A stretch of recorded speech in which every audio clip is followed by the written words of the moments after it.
The park outside my apartment has always been a curiosity. Built in the middle of a Soviet-era housing projects, it provides a hint of green in a sea of grey cement. The trees of the park grow thick enough to block out the outside world, but if you look closely enough, you can see groupings of joggers running around the park's trails. I've been watching the joggers for the past couple of weeks, dressed in drab running gear. They looked exhausted, but tranquil. As if by running they had managed to tap into something primal, something that brought peace to their lives. I desperately wanted to be one of them. Life wasn't going great. I'd quit my job to become a freelance illustrator, and what was once my hobby had become a daily chore. Most of my time was spent avoiding drawing and watching whatever half-baked series the algorithm recommended to me. I was smoking more, sleeping less, and the idea of taking personal responsibility about how I use my time weighed me down into bed. Starting to jog every day and quitting smoking were my New Year resolutions. I would get a regular exercise routine going, clear out my lungs, and maybe, just maybe, fit in meditation and a healthy diet somewhere along the way. In the end, none of that happened. In the end, I met the Neon Man. I woke up January 1st with a splitting headache and a mouth that tasted like an ashtray. Whatever excitement I had about living a healthy lifestyle was washed out with the booze I drank on New Year's. Yet I knew that if I didn't stick to resolutions on the 1st, I wouldn't stick to my resolutions on the 2nd. I binged through a handful of motivational videos, listened to monologues about how I am the master of my own destiny, and how through hard work I can make a better life for myself. By noon, I was out the door, high on self-help tapes. Being the master of my destiny was a lot harder than the motivational video made it seem. By the time I reached the park, I already felt like I was teetering on the edge of death. Crossing the road, I was narrowly missed by a bus. My mind was completely focused on the act of moving my heavy feet. There was a distillery in my mouth that wanted out. My muscles burned and my head spun. I collapsed 3 benches into the park entrance. Leaning back on the bench, I could feel every cigarette I smoked last night tap my lungs goodbye. For a couple beats, I felt like I might be on the verge of a stroke. But as my breath returned, I calmed down. Sitting there, covered in a thin layer of sweat, I watched the joggers. Even though I had not managed an actual run, I felt like getting to the park was a reasonable start. Even sitting there felt calming. Outside of the passing bus lanes, it felt like I was in some little bubble, protecting me from the city. The joggers occasionally tripped or had to slow down to catch their breath, but it felt like we were all engaged in some peaceful, primordial ritual. I watched the tranquil wave of gray tracksuits. Then, I saw the Neon Man. He jogged past the other runners with surprising speed. His stubby form didn't make him look like a good candidate for physical activity. His arms were too short, his legs were too pudgy, yet he outpaced the most athletic-looking of runners.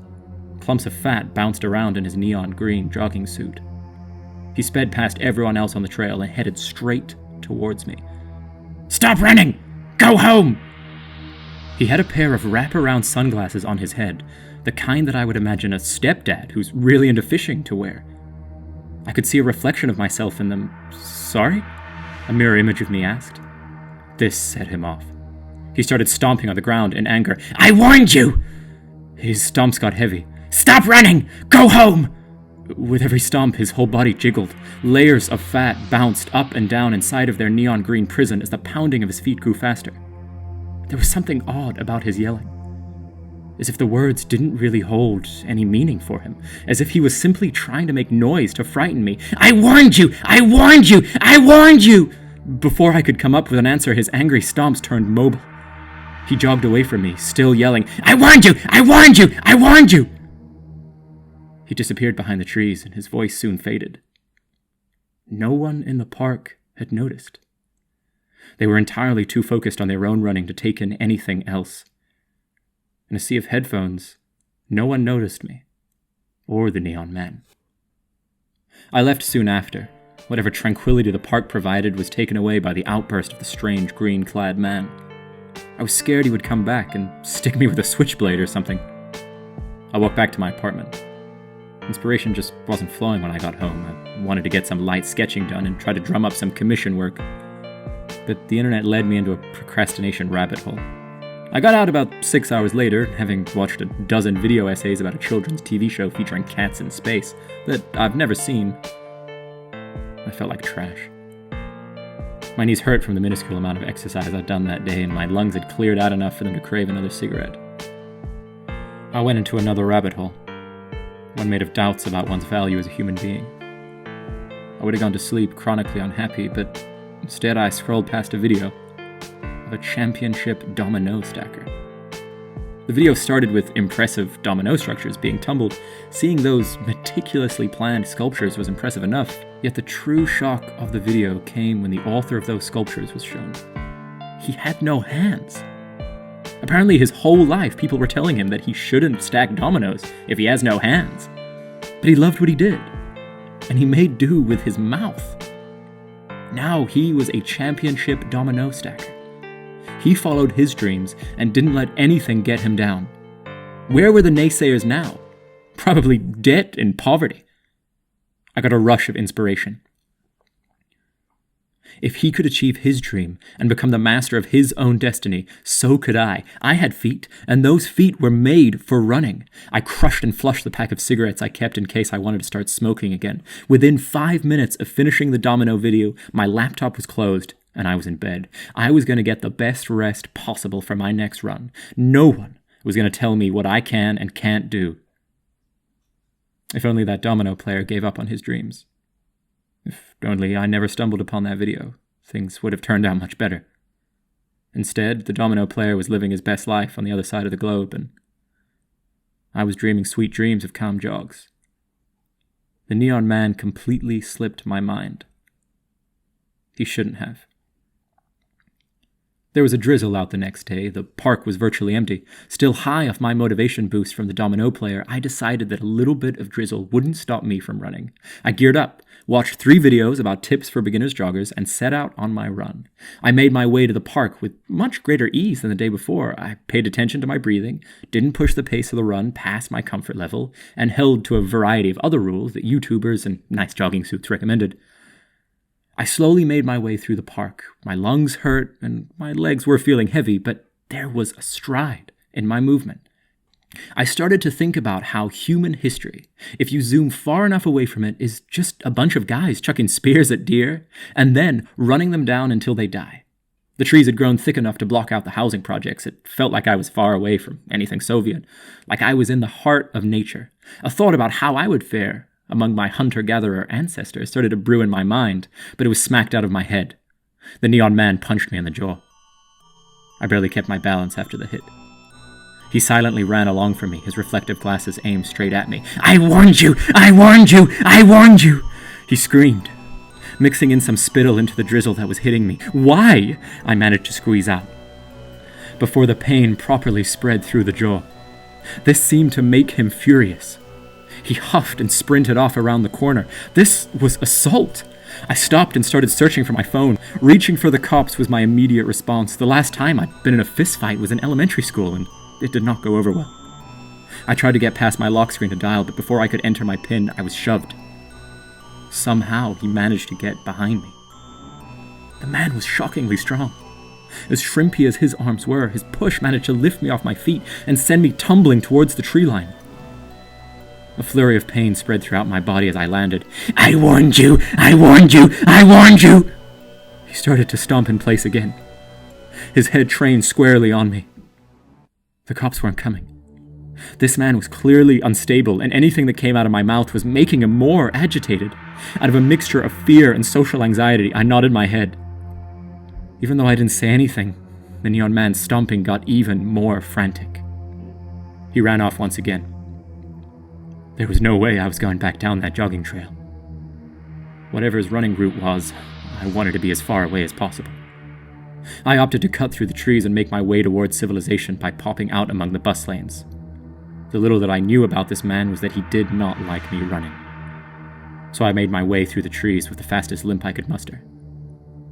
Whatever feeling of oneness with nature had faded, I wanted nothing more but to be back home, frying my brain on the web and soothing my lungs with cigarettes. The forest seemed to stretch on for ages, and what was worse, I was sure he was following me.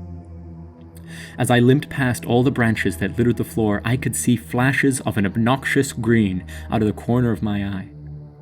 I started to hear the cracking of sticks coming from behind me, yet I also heard a car pass somewhere beyond the trees in front of me. I was near the edge of the park. I could get away from him if I moved fast enough. I ran for it. Bad idea.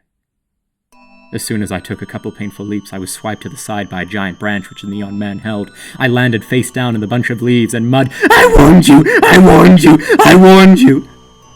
He howled at me. I couldn't answer, I couldn't scream, I couldn't breathe. He knocked the breath out of me, but before the thought managed to fully connect with my brain, my lower half was weighed down with crushing pain.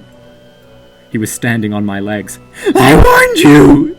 He slurred the words, keeping their sound but losing their meaning. I tried to squirm, but his heavy body kept my legs pinned to the ground. All my attempts at yelling for help turned into painful squeals. He stomped his way up my back.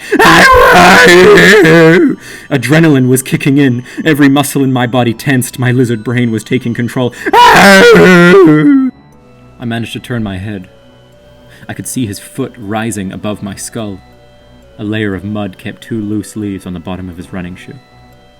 This is where my memory becomes patchy. Whatever short circuit my mind pulled, I wasn't in control. I remember the sensation of wrapping my fingers over a tree branch.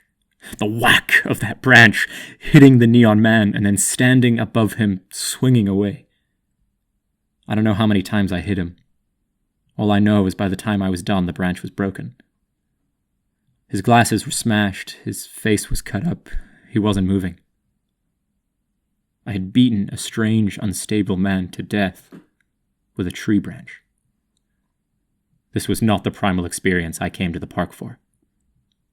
I took out my phone, reconsidered calling the police. Surely there were cameras somewhere in the park. I had acted in self-defense, yet there was a dozen serialized dramas about people going to jail for a crime they didn't commit that filled my head. I didn't have to spend too long on my moral quandary, though. The Neon Man started to move. As if he was a baby coming back from a nap, he rolled from side to side, slowly growing in intensity. I started to back away. The man looked entirely too energetic for just receiving severe head trauma. He started to growl. His rocking grew in intensity. Within seconds, he was back on his feet, a pair of gray eyes completely void of meaning or life. They stared daggers into my heart. He roared. I ran. Ah! My body went into full flight mode. I saw the world in a tunnel, and that tunnel led towards the final trees of the park. My mind was completely clear. The universe was distilled into me, the tree line of freedom and the slowly growing neon glow behind me. I pushed as hard as I could. There was no pain. There was no sound, only the tree line and the neon light, and as soon as I broke out of the park, I was greeted by a deafening horn of a bus. I narrowly missed the headlights. The Neon Man didn't. His body flew a good 10 meters as soon as it connected with the bus. It bounced across the concrete, shedding a shoe in the process. The Neon Man lay on the road motionless, covered in scarlet. I ran away as fast as I could. I thought sharing this would make me feel better, that putting this story into words would make everything sound saner, but it didn't. My body's covered in bruises and it hurts to breathe. There's nothing that could make me go back to that park or take another stab at running. If being the master of my own destiny means I'll have to see the Neon Man again, I will happily accept servitude. I'm not leaving this apartment for the foreseeable future. You know what the worst part? It's as if the Neon Man never got hit by the bus. I can see the spot where it happened right outside my window. There's no cops, there's no chalk outlines. Even the shoe is gone. He's still out there. He's still waiting. He's still running. I need a cigarette.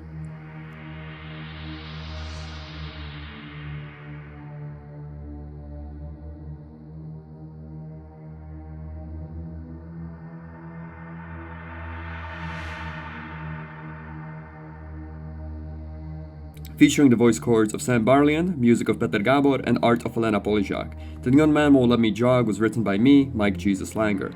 Hope that this little video brought some joy into your day. If you enjoyed it, then make sure you like and subscribe. If you have an extra moment, let me know how you're coping with the virus. We're almost a week into lockdown and it looks like it's going to last. Would love to know how you guys stop from going insane. Stay indoors, wash your hands, be kind. See you next week with another part of the Neon Man Trilogy.